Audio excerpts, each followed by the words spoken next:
여러분들 되시기를 예수님의 이름으로 축원합니다. 오늘 우리가 읽은 본문은 사라가 향년 127세를 일기로 이 세상을 떠났다고 보도하고 있습니다. 성경을 조금 돌이켜보죠.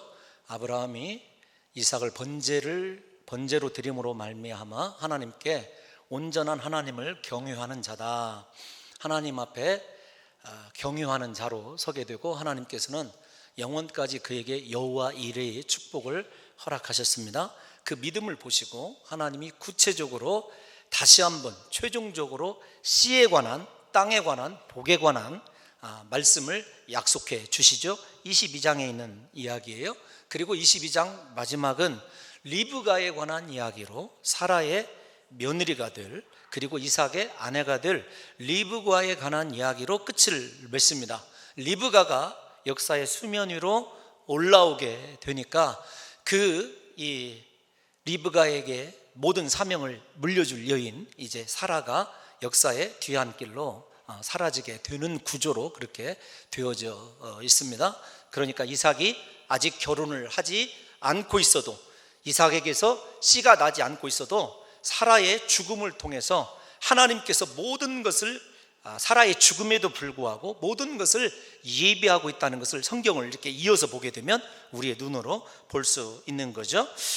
사라의 죽음을 통하여 우리가 두 가지를 먼저 생각해 봐야 됩니다. 먼저는 여러분, 죽음이란 말이 창세기에서 오래간만에 등장했지 않습니까? 창세기 11장 이후에, 바벨탑 사건 이후에 죽음이라고 하는 아브라함과 사라의 이야기가 등장하면서 하나님과의 복스러운 교제, 어떻게 하면 하나님의 말씀에 순종할 것인가, 그리고 순종하는 자들에게는 하나님께서 어떤 은혜를 주시는가만, 생명에 관한 이야기만 있었는데, 오늘 처음으로 이렇게 죽음에 관한 이야기가 다시 등장하는 것을 보면서 믿음의 조상도 죄 아래서 살아가는 모든 인생은 그렇게 죽을 수밖에 없다라는 것을 우리에게 다시 한번 이야기해 주죠. 지금까지 아브라함 이야기를 숨가쁘게 읽어온 광야의 이스라엘 교회가 하나님의 생명만 보았고, 그분의 인도하심만 보았고, 그분의 승리만 보았다가 죽음이라고 하는 단어 하나를 통해서 다시 한번 인생을 잠시 휴식하면서 우리가 죽을 수밖에 없는 존재구나 라고 하는 사실을 깨달아야 한다는 것입니다. 사라가 죽은 것처럼 저와 여러분들도 언젠가는 죽어야 된다는 거죠. 제가 장례식 때 가끔 인용을 합니다마는, 여러분, 이 미치 앨범이 쓴 모리와 함께한 화요일이라고 하는 책이 있습니다. 그 책에 보게 되면은 운동세포가 파괴되어서 죽어가는 불치병을 앓고 있는 이 모리 교수가 그의 제자 중 한 사람과 매주 화요일 날 만나서 자신의 죽음을 통하여 인생을 관조하면서 나누는 대화 가운데 이런 대화가 나옵니다. 사람들은 모두 다 죽게 된다는 것은 알고 있지만 자기가 죽는다는 것을 믿는 사람은 하나도 없네. 만일 자기가 죽는다는 것을 진실로 믿는다면 사람들은 금방 딴 사람이 될 것이에요.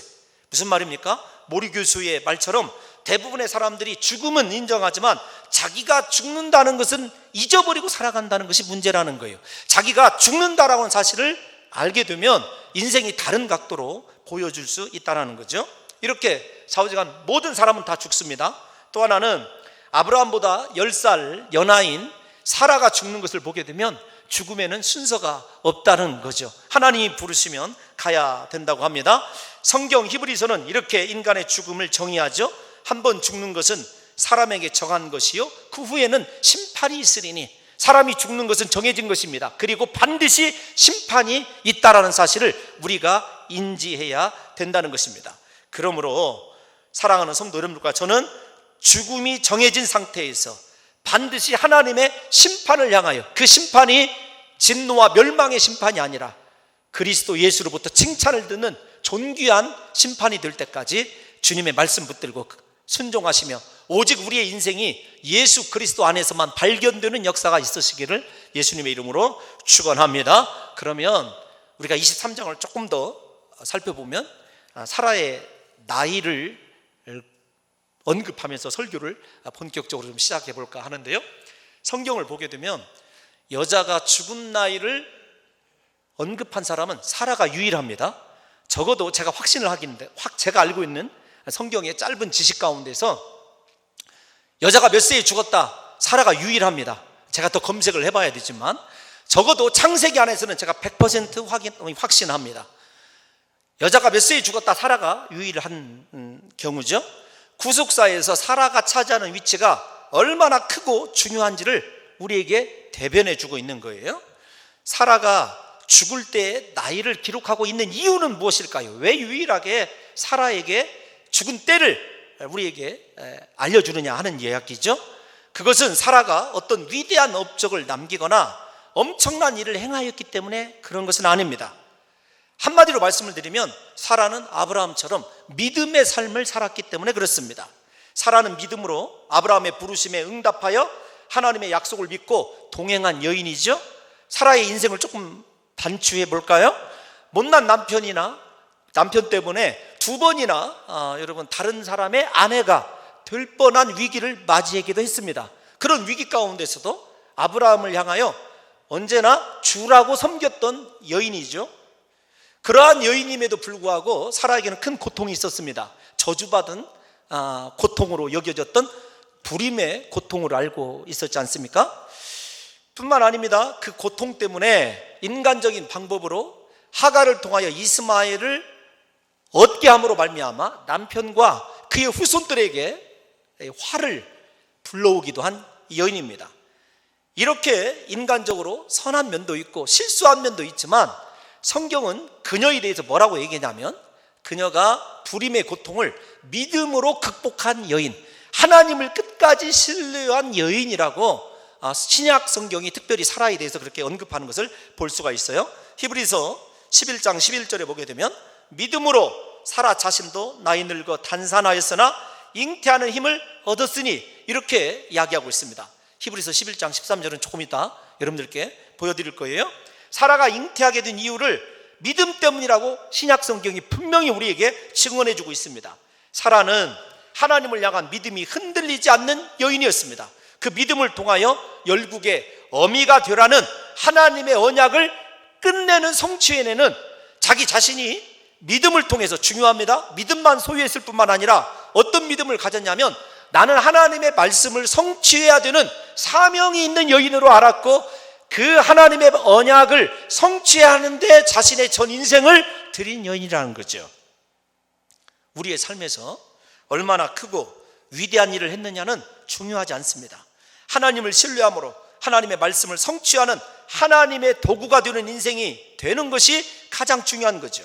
하나님의 말씀을 이루기 위하여 사라는 인간적인 가능성, 자기 자신의 가능성 말입니다, 그리고 장점을 포기했던 여인이에요. 예를 들면 하나님의 말씀을 신뢰하지 아니하였다고 한다면은 사라에게는 아주 탁월한 무기가 있었어요. 그게 무엇이죠?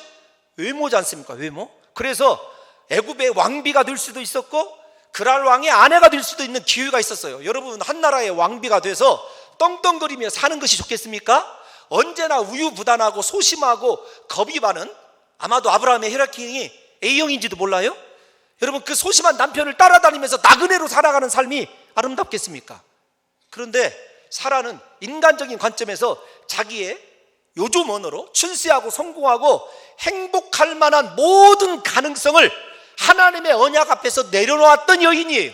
그러니까 성경이 그녀의 죽음에 대해서 언급을 하고 있는 거고, 그녀의 죽음 또한 앞으로 아브라함과, 아직 아브라함의 사명이 끝나지 않았습니다, 아브라함과 그의 후손들에게 어떻게 영향을 끼치고 있는지를, 죽어서 어떻게 말하고 있는지를 우리에게 지금 23장에서 보여주고 있는 거죠. 사라를 생각할 때 떠올리는 여인이 하나 더 있습니다. 누구냐면 예수님의 어머니 마리아이죠. 여러분, 캐톨릭에서는 예수님의 어머니 마리아를 꼭 성모라고 하지 않습니까? 거룩한 어머니 이렇게 이야기를 하는데 오늘날 여인들 가운데 가장 영광스러운 이름으로 불리우는 여인이 아마 마리아일 거라고 그렇게 생각이 되어지는데, 마리아가 어떤 위대한 업적을 남겼다거나, 다시 말씀을 드리지만 일을 크게 했다는 것이 아닙니다. 제가 여러분들에게 누누이 새벽 예배 때 말씀을 드립니다만은 저는요, 하나님 앞에서 교회 볼륨 사이즈가 몇, 그 다음에 헌금 재정이 얼마, 그런 것에 관심이 별로 없습니다. 원래 목회를 시작할 때부터 우리 장로님들과 제자훈련, 사역훈련을 통해서 저는 제가 하나님 앞에 사랑받는 종이 되는 것, 하나님 앞에 제 자신이 좀 온전한 종이 되는 데에만 관심이 있어요.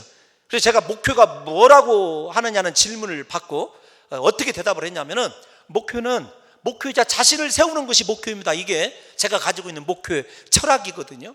저는 하나님 앞에 제 자신을 세우는 것이 제가 가장 이 목표의 핵심이라고 이렇게 생각을 하고 있고, 제가 조금이라도 하나님 말씀에 가까이 가고 더 서 있게 되면 하나님께서 여러분들을 긍휼히 여기시고 은혜를 주실 것이라고는 믿음이 있습니다. 다시 말씀을 드리지만, 어떤 일이나 업적에, 사역의 관심은 두 번째입니다. 근데 제가 이 마리아 이야기를 하면서 제 얘기를 갑자기 하는 이유가 무엇 때문에 그러냐면, 마리아와 사라 한번 생각해 보십시오.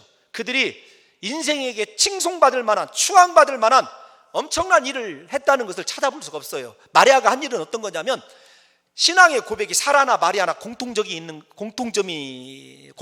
가지고 있는 것이 있는데, 무엇이냐면 주의 말씀대로 내게 이루어지이다. 하나님의 말씀이 이루어지는 것을 인생의 목표로 삼았던 여인들이에요. 여러분의 인생의 목적은 무엇입니까? 높은 지위에 올라가고 명예를 갖고 권력을 갖는 것이, 많은 물질을 소유하는 것이 목적입니까? 아닙니다. 사라나 예수님의 어머니 마리아의 목적은 말씀이 이루어지는 거예요. 나를 통해서 하나님의 말씀만 이루어지면 그것으로 끝입니다. 여러분, 말씀을 이루기 위해서 사라도 그렇고 예수님의 어머니 마리아도 목숨을 내걸었어요. 여러분, 계집 여종이오니 주의 말씀대로 이루어지이다, 이 고백 한마디 때문에 잘못하면 돌에 맞아 죽어야 되기도 했고 온갖 고난을 다 받았지 않습니까? 생각해 보십시오. 마리아의 인생은요, 위대한 일을 이룬 것, 그거 아무것도 없는 정도가 아니라 단지 그녀가 한 일은 예수님의 어머니 역할밖에 없어요. 예수 그리스도를 잉태하고, 성령으로 잉태하고, 여러분 출산하게 되고 양육하게 되고 마지막 십자가에서 못 박혀 돌아가실 때까지 여러분 적당한 후견이 된 것밖에 없어요. 그녀에게 돌아온 인간적인 보상은 어떤 것이냐면, 큰아들, 인간적으로 말씀드립니다, 예수 그리스도가 십자가에서 벌거벗겨진 채로 못 박혀 죽으시고 피 흘리는 그 피를, 여러분 그 밑에서 맞아야 했던 여인이 누구냐면 마리아예요. 둘째 아들 유다 다 순교, 모든 아들을 여러분이 오늘날로 말하면 순교의 제물로 드렸던 여인이 마리아입니다. 그런데도 그녀의 이 심령 속에 남아있는 것은 다른 것이 아니에요. 말씀만 이루어지면, 하나님의 말씀을 성취하는 도구가 된다고 한다면 그것으로 만족한 인생을 살아간 사람들이 여러분 바로 사라나 마리아 같은 사람들이라는 거죠. 사랑하는 성도 여러분들과 제가 어떤 인생을 살아야 될지를 사라의 죽음을 통해서 다시 한번 생각해 봐야 됩니다. 여러분, 위대한 일을 꿈꾸지 마시고요, 하나님 앞에서 위대한 인생이 되는 법은요, 다른 것이 아닙니다.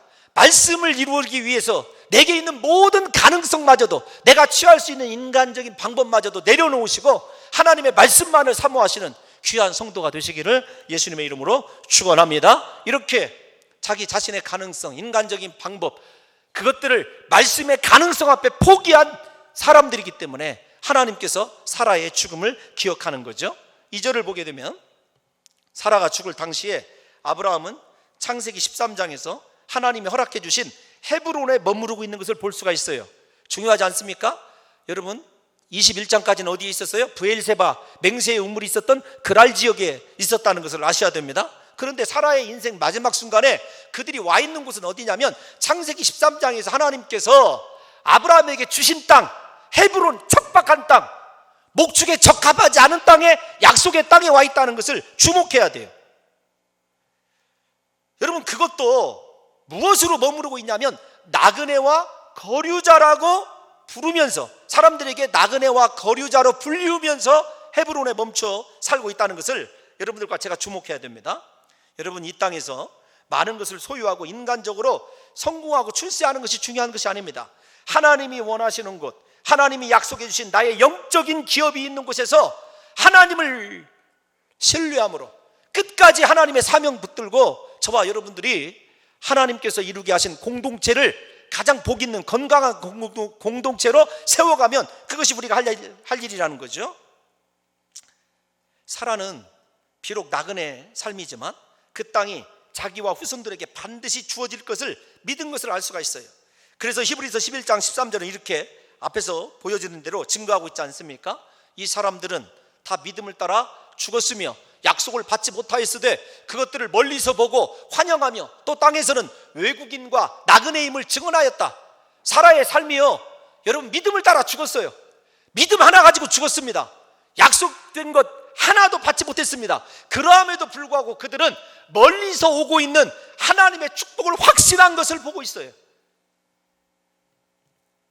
믿음이 어떤 것인 줄 아십니까? 아직 내 손에 우리가 믿고 간구하는 것이 주어지지 있지 않아도 하나님께서 반드시 그 약속을 이루도록 우리를 도우실 줄 믿고 하나님의 그 약속 앞에 서 있는 사람이 믿음의 사람인 거죠. 사라의 인생의 마지막이 그런 모습이에요. 생각해 보십시오. 그랄 땅에서 우물을 얻었습니다. 우물을 얻었다는 것은 그 당시에 상당한 경제력이 있는 것을 이야기합니다. 사병을 가지고 있어요. 목축에서 얼마나 은금이 많았는지 몰라요. 그런데 그 모든 것을 버리고 하나님의 약속이 있는 척박한 땅 헤브론으로 올라오는 아브라함과 사라의 믿음을 생각하셔야 돼요.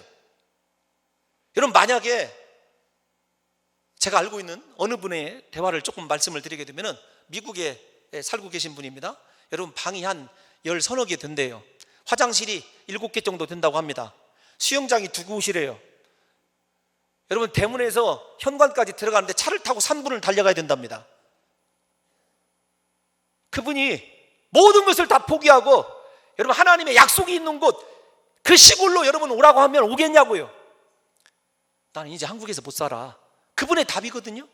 그런데 아브라함과 사라는요, 그 땅에서 충분히 번성할 수 있고 잘 살 수 있는, 그리고 자기 자신이 누리고 떵떵거리며 살 수 있는 그 모든 것들을 하나님의 약속과 맞바꾸고 헤브론으로 와서 하나님의 약속이 성취될 것을 바라보고 믿음의 여종이 되어서 서 있는 장면을 생각해 보십시오.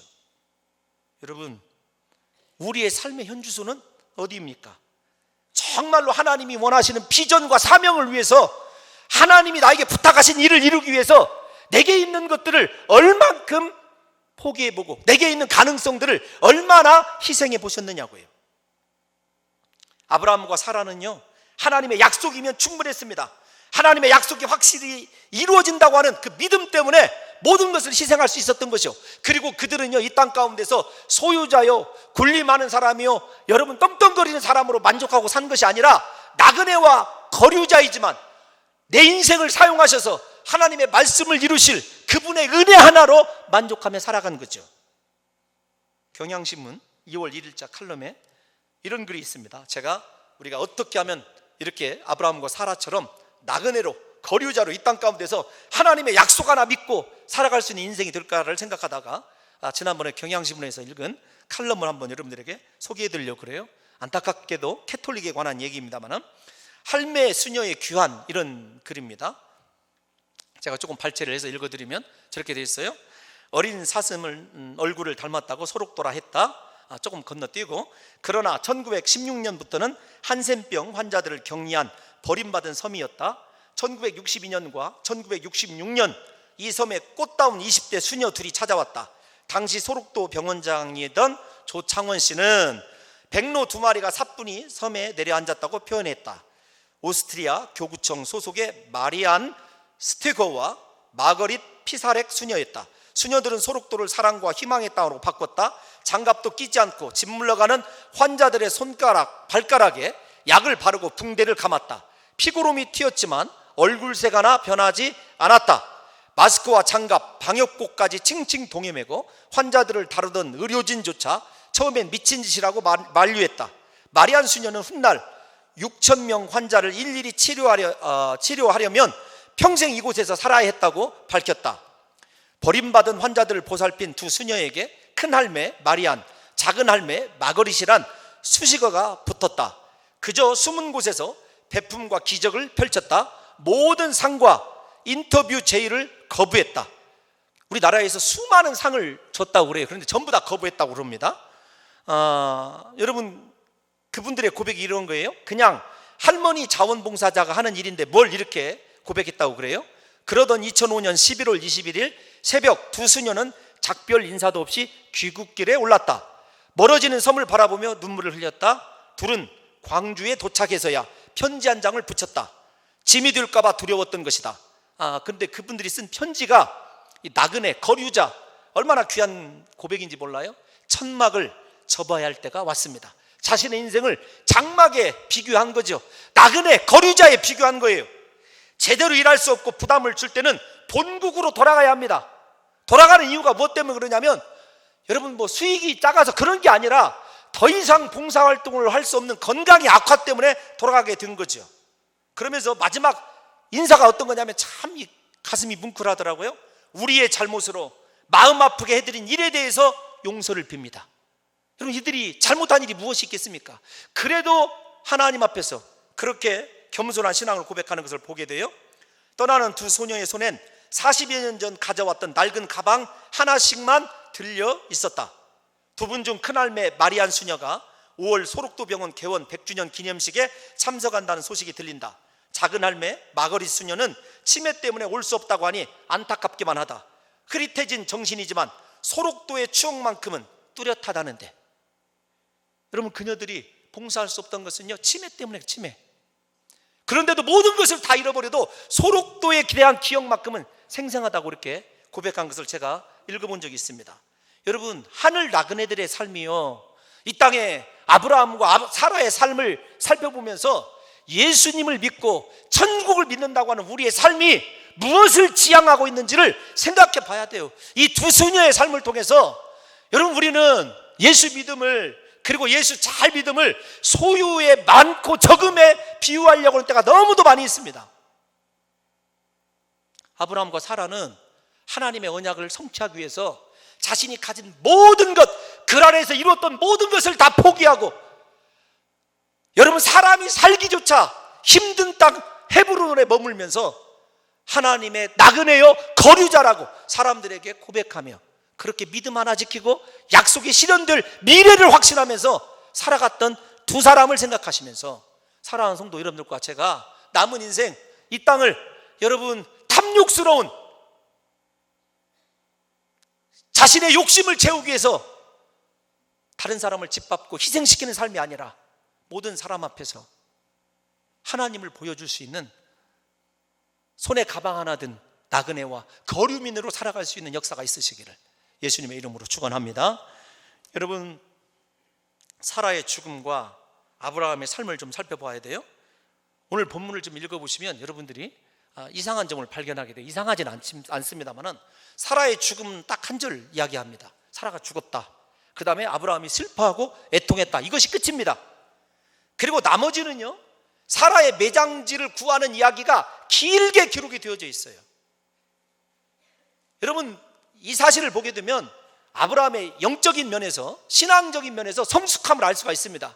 슬픔과 애통함을 끝내버리고 슬픔의 자리에서 일어나 나가서, 원어 성경에는 나가서란 말은 없습니다. 그냥 원어 성경을 그대로 읽어드리면은 그리고 아브라함이 일어났다, 이게 전부이거든요.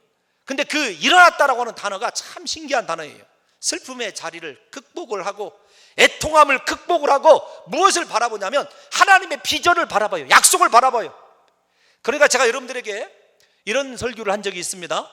이삭을 번제로 드릴 때 아침 일찍 일어나서 장작을 준비할 때 아버지로서의 정으로 그 일을 준비하는 것이 아니라 하나님 앞에 제사장으로 부름받은 번제를 집행하라고 하는 제사장으로서의 사명을 기억하는 아브라함을 우리가 생각해야 된다. 오늘 이 시간에는요, 인간의 남편으로 해서 정을 끊어버리고 하나님의 비전을 성취해야 될 사명자로 서 있는 아브라함을 이야기하고 있어요. 그러니까 사실은 사라의 죽음 이야기가 아니라 비전을 끝까지 성취하는, 여러분 크리스찬답게 예수 그리스도 믿는 사람답게 슬픔 뒤에 있는 하나님의 언약 성취를 바라보는 한 사람, 믿음의 사람을 우리에게 지금 소개해주고 있는 거죠. 여러분, 아브라함이 세 차례에 걸쳐서 막벨라 굴을 팔 것을 요구하는 장면이 여러분 3절에서부터 나와 있는데, 세 차례 요구하는 장면은 우리가 히브리적 사고로 볼 때 최선을 다해서 구하는 것을 알고 있지 않습니까? 예를 들면 사도 바울도 자기 자신의 이 질병 때문에 하나님 앞에 3번 간절히 기도했는데 주님이 내게 내 은혜가 족하도다 이렇게 대답을 해요. 그러니까 히브리적 사고에서 3번을 요구했다고 하는 것은 그 땅을 얻기 위해서 최선을 다했다는 것을 저와 여러분들이 생각하셔야 됩니다. 이런 관점에서 보게 되면 창세기 23장은 우리가 알고 있는, 우리가 생각하는 이 관점과 조금 달라요. 어떤 거냐면 사라의 죽음이라고 하는 렌즈를 통해서 아브라함의 신앙의 끝이 어디인가를 보여주고 있고, 두 번째로는 이게 중요합니다. 사라의 죽음의 렌즈를 통해서 아브라함이 그 땅 가운데서 어떤 삶을 살고 있는지를 보여줘요. 이걸 조금 한 번 더 나가보면 이런 거예요. 22장에서, 창세기 22장에서 아브라함은 하나님과의 관계에 훌륭히 성공을 하죠. 하나님의 관계에서는요 대성공을 합니다. 왜냐하면 자식 이삭까지 드렸으니까. 그리고 하나님으로부터 엄청난 약속을 다시 확신해서 받지 않습니까? 최종적인 축복을 받죠. 이렇게 하나님과의 관계는 대단히 성공적입니다. 그렇다고 한다면 세상에서의 그런 축복을 받고 성공적인 하나님과의 관계를 누린 아브라함의 삶은 어떠냐? 23장은 세상에서의 아브라함의 삶의 이야기예요. 사라의 죽음 이야기이지만, 모순된 이야기 같지만 사라의 죽음을 통해서 아브라함이 그 땅에서 어떤 삶을 살고 있는지를 우리에게 보여주는 생명에 관한 이야기입니다. 이것을 저는 설교는 이렇게 버벅거리지만 설교를 준비하면서 23장을 통해서 제가 참 많은 은혜를 받았어요. 대부분의 성도들이 하나님과의 관계에서는 기도도 하고 헌금도 열심히 하고 성공을 하는데 세상에서의 삶은 어떨까? 본문을 보면 아브라함은요 약속의 땅에서 모든 사람들에게 인정받는 신실한 삶을 살고 있는 것을 보게 돼요. 그곳 사람들에게 뭐라고 불리우죠? 주라고 불리웁니다. 나그네고 거류자임에도 불구하고 그곳 사람들이 그를 주라고 불려요. 여러분, 이것을 조금 더 적용을 해보면 아내에게서 주라고 인정을 받고 세상 사람들에게 주라고 인정받은 사람은 아브라함이 유일해요. 그러니까 아내에게도 존경받았을 뿐만 아니라 가정에서도 존경받고 사랑받았을 뿐만 아니라 바깥에서도 세상 사람들에게 존경받았어요. 오늘날 목회자들은 대부분 거꾸로가 많습니다. 세상 사람들에게는, 그리고 우리 성도들에게는 조금씩 인정을 받는데 집에 들어가면은 그 참 어려운 얘기일 수 있거든요. 여러분 오해하지 마십시오. 저는 그래도 나름대로 인정을 받습니다. 주님 제 죄를 용서하시고. 거기다가 이방 사람들이 어떻게 얘기를 하냐면 당신은 하나님이 우리를 위하여 세우신 지도자입니다. 그들이 지도자로 인정을 하는데 누구를 보냐면 아브라함 뒤에 있는 하나님을 봐요.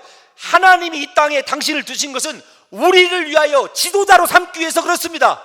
이게 아브라함 이야기가 아닙니다. 자기 입으로 하는 이야기가 아니라 세상 사람들이 아브라함을 향하여 하는 이야기거든요. 아브라함은 세상 사람들이 존경할 만한 삶을 살았을 뿐만 아니라 그들에게 자신이 섬기는 하나님을 보여주는 삶을 살고 있었음을 알 수가 있습니다. 아브라함은 그곳에서 복의 근원으로서 그들을 복되게 한 것이죠. 그래서 그들은 아브라함을 우리 가운데 있는 하나님이 세우신 지도자라고 고백하고 있는 거죠. 우리의 세상에서의 삶은 어떻습니까? 롯처럼 성공해서 성문에서 다스리는 자로 앉아 있어도 세상에 선한 영향력 한번 끼쳐보지 못하여 가장 결정적인 순간에 버림받은 인생을 혹시 살고는 있지 않습니까? 아니면 아브라함처럼 인생의 위기 가운데서도 슬픔 가운데서도 사람들로부터 주라고 고백받으면서 모든 사람이 함께 그의 슬픔에 동참해주는 복된 삶을 살고는 있습니까? 직장에서 나를 보면서 나도 당신이 믿는 예수님을 믿고 싶다고 하는 사람이 우리 성도였으면 좋겠습니다. 설교를 준비하면서 좀 마음이 아팠어요. 얼마 전에 어느 분이 이렇게 상담을 하면서 직장생활 하는데 참 우리 성도들이 너무나 애쓴다는 걸 제가 잘 알거든요. 직장생활을 하시는데 믿지 않는 사람은 한 번도 자기에게 상처 준 일이 없대요. 자기에게 상처를 주고 시험에 들게 하는 사람은 다 죄송하지만 직분자들이에요.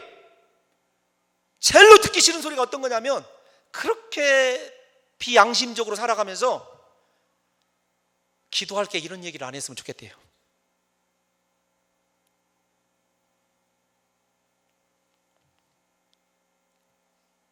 심지어 그렇게 얘기했습니다. 나는 예수를 잘 믿고 싶다가도 그 사람만 보면 신앙생활하는 것 자체에 효유가 옵니다.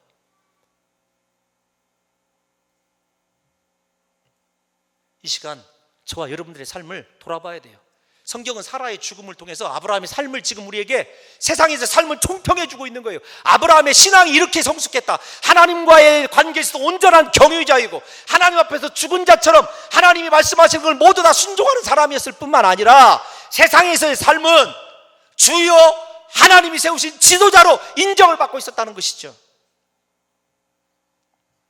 사도 바울이 빌립보서 1장 20절에서 이렇게 고백을 합니다. 나의 간절한 기대와, 다 같이 한번 읽어볼까요? 시작.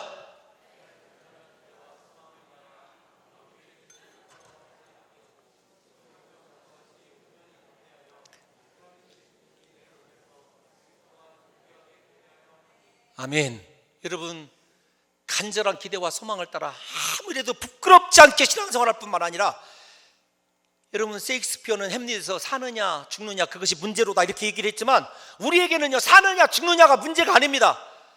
얼마를 살든지 내 안에서 그리스도가 존귀히 되어서 모든 사람들이 내가 믿는 예수 그리스도를 바라봐야 되는 삶을 살아가야 되는 것 아니겠습니까? 부디 이번 설교를 통해서 저와 여러분들이 세상 사람들에게, 믿지 않는 자들에게 주요 하나님이 세우신 지도자로 인정받는 역사가 있으시기를 예수님의 이름으로 축원합니다. 저 목사로서 조그마한 소원이 있습니다. 아니, 크고 욕심이 있는 소원이 있습니다. 우리 성도들이 저를 바라볼 때 하나님이 우리를 위하여 세우신 지도자입니다. 그 고백을 듣는다고 한다면요, 저는 인생 성공자겠죠. 무엇보다도 하나님이 그렇게 인정했으면 좋겠어요. 사랑하는 성도 여러분들이요, 우리는 세상에 파송받은 하나님의 선교사들입니다. 부디 우리의 삶을 통해서 예수 그리스도가 존귀히 여김 받을지언정 그리스도가 욕먹는 일 없도록 우리의 삶을 세상 사람들 앞에서 가장 진실하고 투명하게 드릴 수 있는 복 있는 역사가 있으시기를 예수님의 이름으로 축원합니다. 여러분, 이제 결론에 와 있습니다. 아브라함이 세 차례 요구했다고 그랬지 않습니까? 그런데 굳이 공짜를 마다하고 값을 지불하려고 그럽니다. 아브라함이 이렇게 기어이 땅값을 지불하게 되는 이유가 무엇이 있는지를 알아야 된다고 한다면 우리가 하나님의 약속의 실현의 과정을 좀 생각해 봐야 돼요. 우리가 신앙생활을 하면서 종종 착각하는 것이 있습니다. 하나님이 땅을 주신다고 하셨으면 주실 때까지 기다리자고 하는 것이 신앙인 줄 알아요. 그렇지 않습니다. 하나님이 땅을 주시기로 약속하셨다면 그 땅을 우리의 소유가 되게 하는 노력은 여러분 우리의 몫이에요. 노력 없이 수고 없이 하나님이 약속하신 땅이 굴러올 때까지 가만히 앉아있는 것은 믿음이 아닙니다. 그건 미신입니다. 하나님이 그 땅을 주신다는 것을 분명히 믿는다면 우리의 삶을 그 땅을 얻는 데 헌신해야 되고 우리가 그 믿음 안으로, 언약 안으로 발을 디뎌놓을 때 하나님께서 역사하신다는 사실을 잊어서는 안 돼요. 아브라함이 기어이 땅값을 지불하고 땅을 산 이유가 그것입니다. 창세기 14장에서 그돌라 오멜로부터 소돔과 고모라 사람들에게 여러분 이 승리하고 돌아왔을 때 소돔 왕이 그러지 않습니까? 이 자기 재물을 주겠노라고. 그러니까 창세기 14장 23절에 보면 이렇게 얘기를 해요. 다 같이 한번 읽어봅시다. 시작. 내 말이 내가 아브라함으로 치부하게 하였다 할까 하여 내게 속한 것은 실 한 오락이나 들매끈 한 가닥도 내가 가지지 아니하리라. 여러분, 하나님이 하시는 일에 인간적인 정의나 인간적인 호의를 여러분 개입시키지 않으려고 하는 아브라함의 신앙적 결단을 보셔야 됩니다. 왜요? 하나님이 분명히 주실 것이기 때문에. 그러므로 아브라함은 기어이 값을 지고 땅을 산 이유는 하나님이 그 땅을 반드시 자신의 후손들에게 줄 것을 믿었을 뿐만 아니라 하나님이 하시는 일에 인간적인 호의를 배제시키고 싶었던 것이죠. 여러분, 그 당시 400세겔은 엄청난 금액입니다. 예레미야 32장 9절을 보게 되면 밭 하나 값은 오랜 세월이 지난 후 아닙니까? 은 17세겔 정도예요. 여러분, 감이 잘 안 오시죠? 솔로몬이 성전지을 땅을 살 때 여러분 얼마 주고 샀냐면 50세겔을 주고 샀어요. 이거는 50세겔.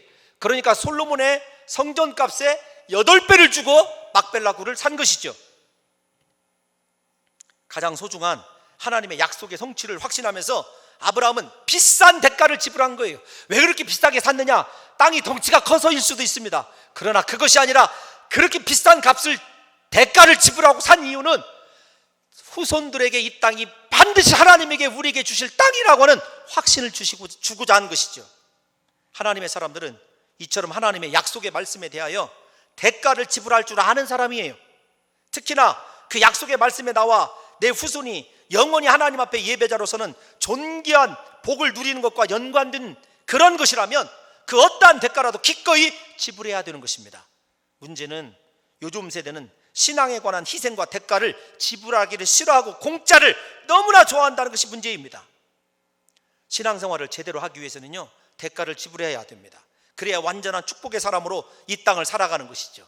하나님을 잘 섬기기 위하여 내가 좋아하는 것들을 포기하고 내려놓을 줄 아는 사람, 그 사람이 진정한 믿음의 족장이 되는 것입니다. 예수 그리스도를 위하여 포기하고 내려놓은 인생의 대가를 지불하는 것이 하나도 없는 사람은요, 그리스도를 사랑하는 사람이라고 얘기할 수 없어요. 사랑을 하게 되면은요, 어떤 대가라도 지불하게 되어 있는 거죠. 오늘부터 하나님이 약속하신 축복을 위하여 아브라함처럼 기꺼이 대가를 지불하는 역사가 일어나시기를 예수님의 이름으로 축원합니다.